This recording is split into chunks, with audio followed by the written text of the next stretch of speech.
Good morning student. आज हम लोग बायोटेक्नोलॉजी का सेकेंड लेक्चर की स्टडी करेंगे। इसका फर्स्ट लेक्चर में हम लोग बायोटेक्नोलॉजी के इंट्रोडक्शन के बारे में पढ़े कि बायोटेक्नोलॉजी के फादर कौन है, बायोटेक्नोलॉजी को डिस्कवर किया किसने किया था, जेनेटिक इंजीनियरिंग क्या है उसको डिस्कवर किसने किया था, और फिर उसके बाद हम लोग ने पढ़ा कि डीएनए या रिकम्बिनेंट डीएनए का फॉर्मेशन कैसे करते हैं, उसका एक जनरल फ्रेमवर्क हम लोगों ने स्टडी किया था। आज मैंने चूँकि उस दिन भी मैं बताई थी कि बायोटेक्नोलॉजी अपने आप में बहुत ही कॉम्प्लिकेटेड है और इसको एक बार में पढ़ लेना इम्पॉसिबल है, ठीक है। और इसको करने के लिए हम लोग क्या करते हैं, जो बायोटेक्नोलॉजी के जितने प्रोसेस हैं उनको मैंने यहाँ पे लिख लिया है, उसको स्टेप वाइज हम स्टडी करेंगे। तो इसीलिए आज मेरा लेक्चर सेकेंड में हम लोग पढ़ेंगे कि step involve in genetic engineering, ठीक है। कौन कौन से स्टेप हैं यहाँ पे करीब करीब आप देख लीजिए, आपके स्टेप्स हैं, ठीक है। ये 1 2 3 4 5 6 7 और 8 9, यानी कि पूरी बायोटेक्नोलॉजी के स्टेप को, ठीक है। ये पूरी बायोटेक्नोलॉजी नहीं है, या कह सकते हो कि बायोटेक्नोलॉजी के पूरे स्टेप को हम लोग पढ़ने के लिए हम इसको 9 स्टेप में पढ़ेंगे, यानी कि हमारे 9 वीडियोस होंगे जिनमें हर एक स्टेप के बारे में हम डिटेल से स्टडी करेंगे। पहला स्टेप है हमारा आइसोलेशन ऑफ डिजायर जीन और जीन ऑफ आवर इंटरेस्ट। कहने का सेंगे कि अगर हमको कोई जेनेटिक इंजीनियरिंग करनी है, कोई काम होना है तो उसको क्या करेंगे, ठीक। जिस जीन का हमें क्या बोलते हैं उसकी जेनेटिक इंजीनियरिंग में देखना है, उसके इम्पोर्टेंस को देखना है, तो उस पहले डिज़ायर जीन, जिस जीन के मल्टीपल्स कॉपी बनानी होती है उस जीन को पहले हम आइसोलेशन कहते हैं। और जीन कहाँ होती है, डीएनए पे। तो पहले हम क्या करते हैं कि वो डिज़ायर जीन, यानी कि जिस जीन की या जिस डीएनए फ्रेगमेंट की हमको ज़रूरत होती है उसको डिज़ायर बोलते हैं, या उसको आवर इंटरेस्ट जीन बोलते हैं, ठीक है। तो उसको कैसे आइसोलेशन करेंगे वो पढ़ेंगे। बहुत सारे स्टेप हैं, उसके अंदर भी स्टेप्स हैं, ठीक है। तो पहले तो हम अपने जीन, जैसे मान लीजिए हम ही को है अपना इंसुलिन निकालना है, इंसुलिन के जीन को निकालना है, कहाँ से, पैंक्रियाज से, बीटा सेल से। तो पहले हम क्या करेंगे, पैंक्रियाज के अंदर जाएंगे। कैसे जाएंगे, ये इन सारे प्रोसेस के बारे में, यानी कि पैंक्रियाज तक पहुंचने के लिए क्या क्या ज़रूरत है, कैसे जाएंगे, वो हम वहाँ से अपना डीएनए निकालेंगे। अभी ये तो है नहीं कि हाथ डालेंगे पटाखे डीएनए निकाल लिया, ऐसा तो होता नहीं है, ठीक। दूसरा, अगर हमें वो डिज़ायर्ड डीएनए मिल जाता है, ठीक, वो डीएनए हमको मिल जाता है, यानी कि बीटा सेल से हम इंसुलिन का जीन निकाल लेते हैं, तो क्या करेंगे, रिस्ट्रिक्शन डाइजेशन ऑफ डीएनए।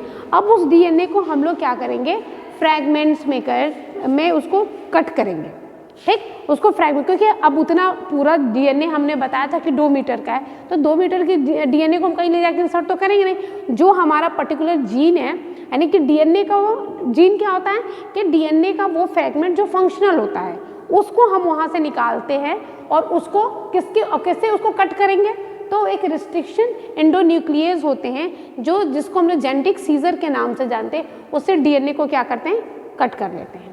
तीसरा स्टेप है separation of DNA fragment on a gel electrophoresis. अब हमारे पास इतना बड़ा सा डीएनए है तो उसको हमने रिस्ट्रिक्शन एंडोन्यूक्लियस से कई स्टेप में कट किया, कई फ्रैगमेंट में उसको कट किया। अब भाई हमें पूरे के पूरे को तो चाहिए नहीं, क्योंकि एक जीन पे तो बहुत एक डीएनए पे तो बहुत सारे जीन हैं, तो हमको एक जीन तो चाहिए, एक पूरा डीएनए तो चाहिए, हमको वही जीन चाहिए जो हमको ज़रूरत है, ठीक। तो उसको क्या करेंगे, उसको सेपरेशन करने के लिए जेल इलेक्ट्रोफोरेसिस का हम यूज़ करते हैं। जेल इलेक्ट्रोफोरेसिस क्या है, ठीक है, ये एग-रोल जेल का बना होता है, इसमें हम डीएनए को उनके लेंथ के हिसाब से उनको हम लोग सेपरेट करते हैं। अब कैसे करते हैं ये इस स्टेप में जब हम पढ़ाएंगे तो आप लोग को बताएंगे। Next question, amplification of DNA fragment by using the PCR. अब कहने का मतलब है कि हमारा डिजायर्ड डीएनए हमको मिल गया या जीन हमको मिल गई, तो एक ही तो कॉपी मिलेगी। अब एक कॉपी हम यूज़ कर देंगे तो हमको बहुत सारा बनाना है इंसुलिन, तो क्या करेंगे, पीसीआर मतलब कि पॉलीमरेज चेन रिएक्शन, मतलब उस जीन का हम बहुत सारा कॉपी बना लेंगे। किस मेथड के थ्रू, पीसीआर के। अब पीसीआर में कौन कौन से स्टेप होंगे वो हम इसमें पढ़ेंगे, ठीक है। नेक्स्ट क्वेश्चन आता है, formation of rDNA by insertion of gene of interest into the vector। अब कह रहा है कि अब हमारा जो जीन है, जो हमको चाहिए, जो इंटरेस्ट हमारा जीन है, वो जीन हमको मिल गया। अब वो जीन जब हमको मिल गया तो हम क्या करेंगे, जीन मिल गया तो अब उसको हम किसी दूसरे बैक्टीरिया में हम उसको इंसर्ट करेंगे। अब बैक्टीरिया में जब हम इसको इंसर्ट करेंगे तो कैसे करेंगे, किसी होस्ट में उसको डालेंगे तो कैसे डालेंगे। तो अभी आप फर्स्ट लेक्चर अब मेरा देखिएगा जिसमें इंट्रोडक्शन ऑफ जीन है, मैं इंट्रोडक्शन ऑफ बायोटेक्नोलॉजी के बारे में हम पढ़ाए हैं। तो वहाँ पे मैंने छोटे से में ही रिकम्बिनेंट डीएनए टेक्नोलॉजी बताया है या आरडीएनए टेक्नोलॉजी बताया है, वहाँ उसको पढ़िएगा। तो हम लोग क्या करते हैं कि जो डिज़ायर जीन होता है या इंटरेस्ट ऑफ जीन होता है उसको ले करके जो बैक्टीरिया का एक्स्ट्रा क्रोमोसोमल जीन होता है या प्लाज्मिड होता है या वेक्टर होता है उसके साथ उसका हम लोग आरडीएनए बना देते हैं, मतलब रिकम्बिनेंट डीएनए बना लेते हैं। और यानी कि जो हमारा डिज़ायर जीन है वो बैक्टीरिया के जीन से जाकर के कंबाइंड हो जाता है और कंबाइंड होके क्या करता है कि उसको हम क्या करेंगे, जब वो कंबाइंड हो जाएगा तो आरडीएनए का हमारा फॉर्मेशन हो जाएगा।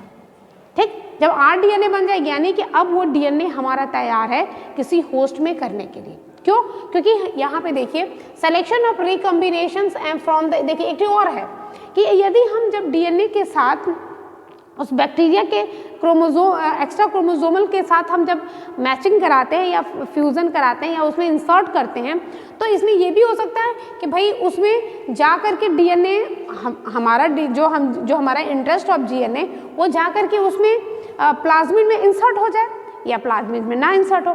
अगर वो प्लाज्मिड में इंसर्ट हो जाता है तो उसको रिकम्बिनेंट बोलते हैं और यदि नहीं होता तो नॉन रिकम्बिनेंट होता है।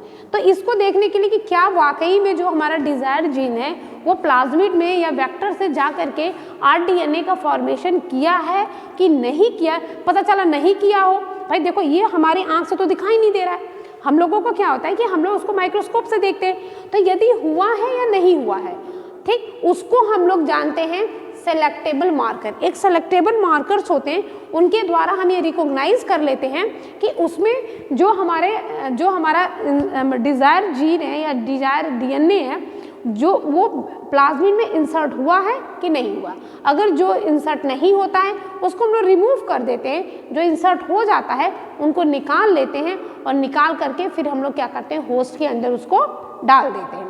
क्यों, क्योंकि होस्ट के अंदर जैसे बैक्टीरिया के अंदर बहुत ज़्यादा रिप्लिकेशन की प्रोसेस होती है, वो सेकेंडों में कई कॉपियाँ बना सकता है, कई जितने हमको जो हमारा प्रोडक्शन होता है उसको बढ़ा सकता है, इसलिए उसको हम लोग होस्ट में डाल देते हैं। तो देखिए फिर transfer of rDNA into host by different method. अब हमको यहाँ पे रिकम्बिनेंट मिल गया कि हाँ भाई रिकम्बिनेंट बन गया है, अब उसको हमको होस्ट के अंदर या बैक्टीरिया के अंदर हम लोग डालते हैं डिफरेंट मेथड से। बहुत सारे मेथड, गन मेथड है, फिर हीट शॉक मेथड है, बहुत सारे मेथड है। उन मेथड के थ्रू हम उस प्लाज्मिड को जो हमारा प्लाज्मिड के थ्रू जो आरडीएनए बना होता है या रिकम्बिनेंट डीएनए बना होता है उसको हम लोग क्या करते हैं, होस्ट के अंदर ट्रांसफर कर देते हैं। ठीक, माइक्रो ऑर्गेनिज्म के अंदर हम सेलेक्ट करके रखते हैं, उनके होस्ट के अंदर डाल देते हैं। ठीक, नेक्स्ट है formation of recombinant proteins in the hetero, ये देखिए इसको हेट्रोजीनस होगा, छोड़ गए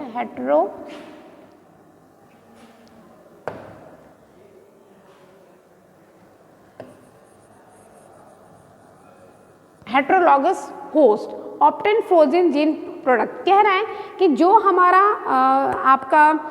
जो मेरा होस्ट है, जिस होस्ट के अंदर हम उस रिकम्बिनेंट डीएनए को डालते हैं, ठीक, तो वो उसके अपना प्रोटीन तो वो बनाता ही है, लेकिन जिसका हम लोग डालते हैं उसका प्रोटीन का प्रोडक्शन भी वो करता है। ठीक, इसीलिए उसको हेट्रोलॉगस कहते हैं, होमोलॉगस नहीं।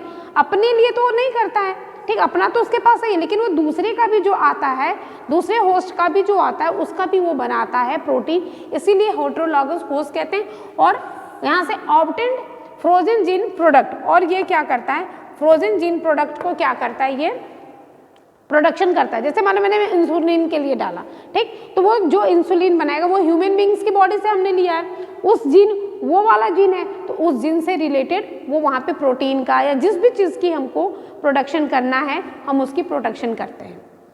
ठीक, अब मान लीजिए कि जो हम प्रोटीन बनाना चाह रहे थे वो प्रोटीन बन गई थी।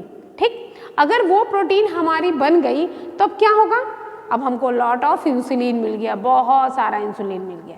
आजकल मार्केट में इंसुलिन आप देख रहे होंगे बहुत ही ईजिली तरीके से सप्लाई हो रहा है, ठीक। अब हर कोई घर भर के लोग देखो, घर में कोई घर ऐसा नहीं है जिसमें कि आपको इंसुलिन, आपको शुगर का मरीज ना मिले, ठीक। वो अलग, किसी को कम है, किसी को ज़्यादा है, कोई टैबलेट फॉर्म में ले रहा है, कोई इंजेक्शन फॉर्म में इंसुलिन ले रहा है और ले करके भाई चला रहे हैं। तो इतने सारे इंसुलिन कहाँ से बन रहे हैं? बायोटेक्नोलॉजी, ये सारी प्रोसेस के द्वारा। इसीलिए मैंने इंसुलिन का नाम लिया, क्योंकि उससे हर कोई अब वाकिफ़ है, सबको पता है कि शुगर क्या है, शुगर के लिए क्या ज़रूरी है, पेंक्रियाज है, पेंक्रियाज से कैसे निकालेंगे, ठीक। लेकिन जितना इजीली मैंने, और फिर उसके बाद जब वो हमारा प्रोटीन बन जाता है, फिर डाउन स्ट्रीम एंड प्रोसेस। अब डाउन स्ट्रीम प्रोसेस में उसका प्यूरिफिकेशन होता है, उसका बहुत ज़्यादा उसके अंदर उसको हम लोग चेक करते हैं कितना लेवल है, क्या है, फिर उसको मार्केट में क्या होता है, लॉन्च किया जाता है। तो ये सारी प्रोसेस आपकी डाउन स्ट्रीम प्रोसेसिंग में आ जाता है, ठीक है। तो ये टोटल हमारा बायोटेक्नोलॉजी का आपका ये रहा, स्टेप रहा, ठीक है। ये हमारा लेक्चर 2 है। क्योंकि हम बायोटेक्नोलॉजी के अब हम क्या करेंगे, अब हमारा नेक्स्ट जो होगा आइसोलेशन ऑफ डिजायर्ड जीन और जीन ऑफ आवर इंटरेस्ट, इसका आएगा लेक्चर कि हम कैसे कैसे उसको निकालेंगे। बहुत है, इम्पॉर्टेंट है, इसका हर एक स्टेप अपने आप में एक क्वेश्चन है, और उस क्वेश्चन के अंदर, उस स्टेप के अंदर, सॉरी क्वेश्चन के अंदर, उस स्टेप के अंदर बहुत सारे आपके ऑब्जेक्टिव और वहाँ से शॉर्ट आंसर या कह सकते हो कि लॉन्ग आंसर आपके आ जाते हैं। हम कह सकते हो रिकम्बिनेंट डीएनए टेक्नोलॉजी तो अपने आप में बहुत बेस्ट है ये, ठीक। तो आप इसको स्टडी करिए। फिर लेक्चर अब हम जो भी हम डालेंगे वो lecture 1 2 3 4 5, biotechnology lecture 1, biotechnology lecture 2, ऐसे करके डालेंगे। और इसमें सारे के सारे हर एक लेक्चर में एक स्टेप होगा हमारा, ठीक। और आप लोग उसको देख करके अपने नोट्स को मेंटेन करिए। लास्ट में हम जेनेटिक इंजीनियरिंग के यूजफुल, ठीक है, क्या है उसके बारे में हम लोग कर देंगे, ठीक है। तो आप लोग ऐसे ही पढ़ते रहिए, अपने नोट्स को मेंटेन करते रहिए, पढ़ाई को जारी रखिए। Thank you.